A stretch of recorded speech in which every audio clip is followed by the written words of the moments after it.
Hi, thank you. It's great to be here today, and there's been some wonderful talks so far, and I think that I'll just continue to add to that and maybe reflect on some of what people have said and talk about my work. So today I'm going to talk about my PhD research, which has looked at attitudes to risk and injury in children's physical activity and play in Australia. Next slide, please. So I'm interested in researching children's active physical play, and as many of you here today are also interested in this topic. And one of the reasons that I'm interested in it is because I think possibly children's active physical play might be becoming an endangered activity, not unlike the Tasmanian devil, koala and the Gouldian finch. Next slide, please. So British educationalist Sir Ken Robinson, very inspiring man, he identified 4 key factors that are implicated in the decline of children's active physical play. So they will all be familiar to us here. As a parent, they resonated to me. The explosion of screen-based entertainment, the increasing focus on academic achievement in our schools, declining public space for children, which we heard from Tim about, and fear for children's safety. Next slide. So what do we know about children's play in Australia?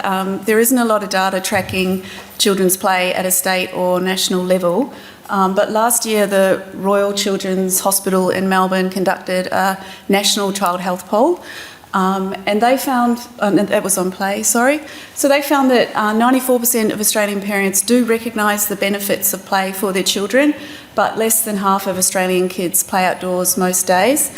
And around 4 in 5 would like their kids to spend more time playing outdoors or just being outdoors. And this study also found that around a third of parents believe that play should not involve any risk. 38% thought play should always be supervised by an adult, and just over a quarter thought that parents should always step in when children disagree during their play. So we wanted to dig into this topic a little bit deeper, and the study explored the relationship between parents' attitudes to risk and injury and their children's physical activity and play. So we conducted an online survey with 645 parents of primary school age children in Australia, and that was across all states and territories, in December last year and January this year. And we measured parent attitudes to risk and injury in several ways. To measure parents' risk tolerance, we asked them about the play activities they allow their child to do. We also asked them about their beliefs about the benefits of risk-taking and their attitudes to injury prevention. And to measure their tolerance of injury, we asked them about how they feel about school play injuries. We also wanted to find out about their child's physical activity and play behaviour. So we asked them about how much time they spend playing actively each day, how much time they spend playing adventurously, which is kind of like a euphemism for risky play. Different people like different words. And then we also asked them about how much physical activity their kids are doing overall. And for physical activity, we're specifically interested in whether kids were meeting the physical activity guideline, which is 60 minutes of that huff and puff physical activity every day. That's the stuff that gets your heart rate pumping and we know is good for our physical and mental well-being. So this slide just shows a snapshot of who completed our survey. So the green boxes show the proportions of people that were broadly nationally representative. And you can see on the left are our parents. So 81% of parents were mothers, which isn't really reflective of the Australian population. And on the right-hand side is their oldest or only primary school age child, who we asked them to think about when we asked them the questions.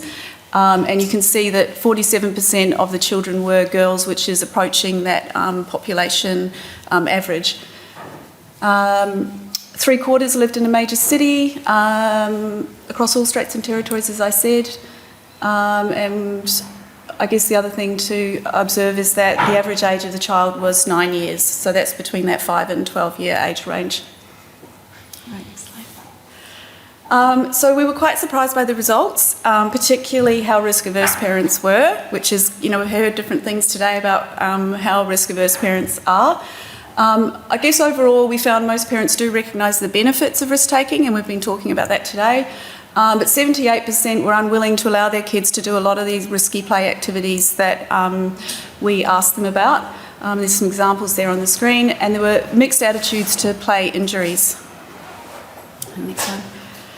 So just going into these areas a bit more closely, for the benefits of engagement with risk, like I said, most parents were positive about their children engaging with risk and physical activity, and they expressed this in different ways. On the left here, a father of a 10-year-old boy from Queensland said, I think children do not benefit when you eliminate all risks at playtime.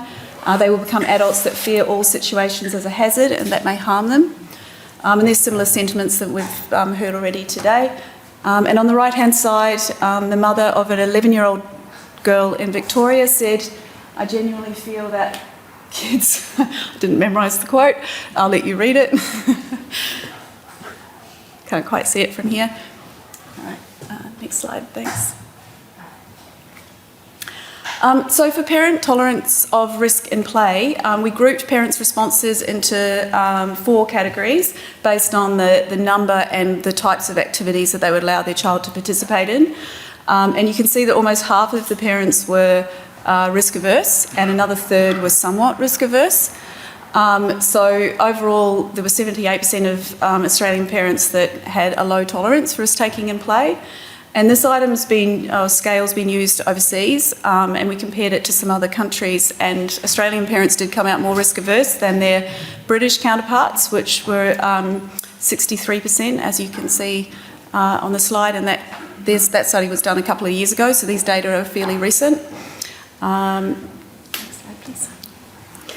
So when we looked at the characteristics of people that had a low tolerance of risk in play, parents were more risk averse if the child was younger, if it was an only child, and if there was a language other than English spoken at home as the main language. However, we did find that risk tolerance was similar between mothers and fathers, between daughters and sons, and between people living in a major city or town or living regionally and rurally. For injury protection, attitudes to injury protection, we found some parents were more concerned than others. Mothers were more concerned than fathers, if parents of an only child, and parents whose language other than English was spoken at home, or parents that were born overseas. And these mixed perspectives I've illustrated here. On the left, a mother who is actually more positive towards injury. She said, they don't learn proper boundaries and their own limits if the play is regimented. They don't learn to problem solve, and sometimes they need to experience some minor setback or injury to learn about how to approach the situation better next time. And on the right-hand side, there's a father who was more protective of his 8-year-old daughter from Victoria, and he said, school-age kids do not have the right judgment regarding risks. The level of challenges have to be limited and safety cannot be overlooked. Okay. So it's interesting to reflect on those comments and some of the other comments we've heard today. I think there is a real mix out there in the community. So for measuring parents' tolerance of play injuries, again we found some parents had a lower tolerance. Mothers, parents of only children, and parents were born overseas. And so for this question, we asked parents which injuries they thought were a normal part of child development and therefore may sometimes occur during play at school. And you can see at the top that 5% thought that no injuries were ever okay. There was kind of broad agreement that bruises and grazes were okay, and it kind of went progressively down to 12% of the parents thinking that a broken bone was ever okay. And then when we looked at the relationship between parents' attitudes and their children's physical activity and play, we found that kids whose parents had a positive attitude to risk and injury, they had more adventurous play, more active play, and more physical activity. And particularly for kids whose parents were tolerant of risk, which was that very small group, we found that they were 3 times more likely to meet the physical activity guideline, so that huff and puff activity of an hour a day. And they also spent more time playing adventurously each day, which I guess does make sense, you'd think.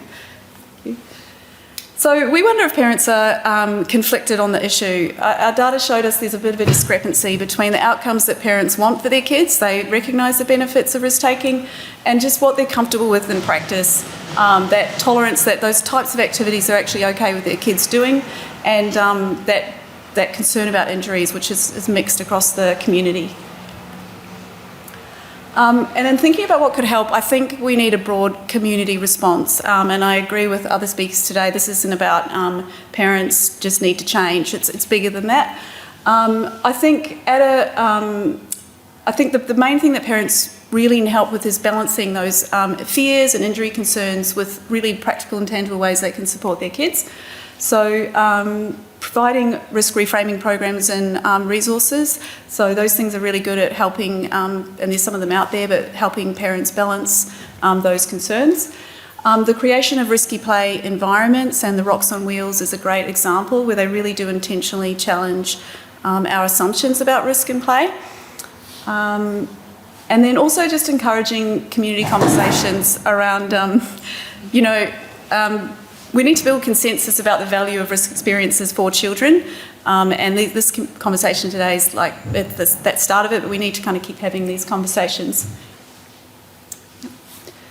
So I'd like to briefly touch now on a second study for my PhD, which is working with education policy leaders.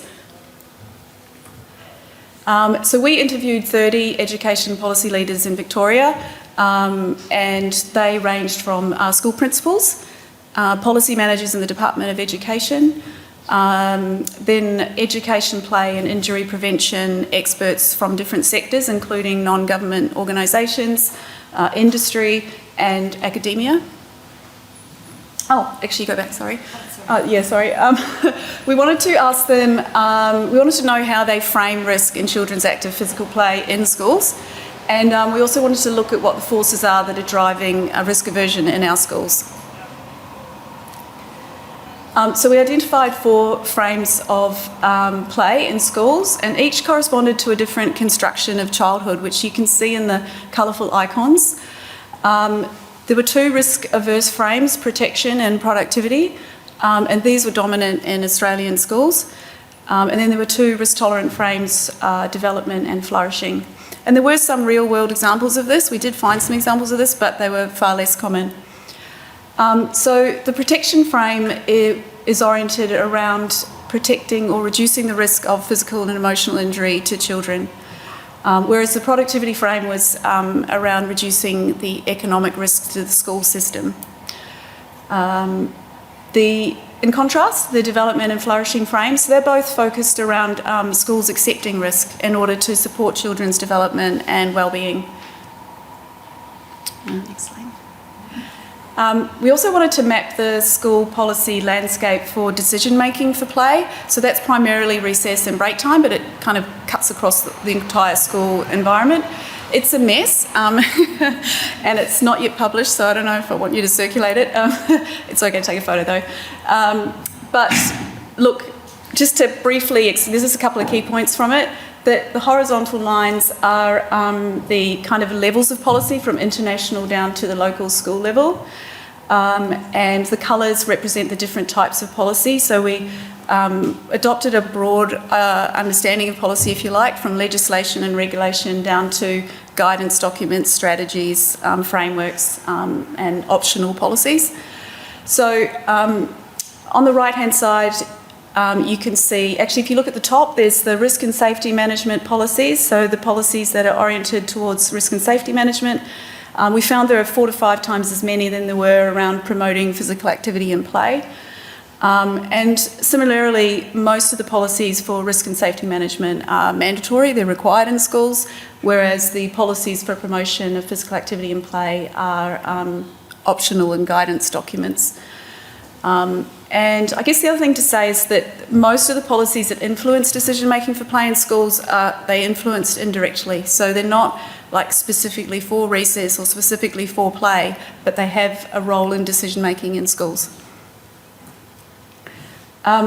So in talking to the education policy leaders around some key issues contributing to risk aversion in Australian schools, some of the factors were occupational health and safety in the playground, which Tim did focus on earlier.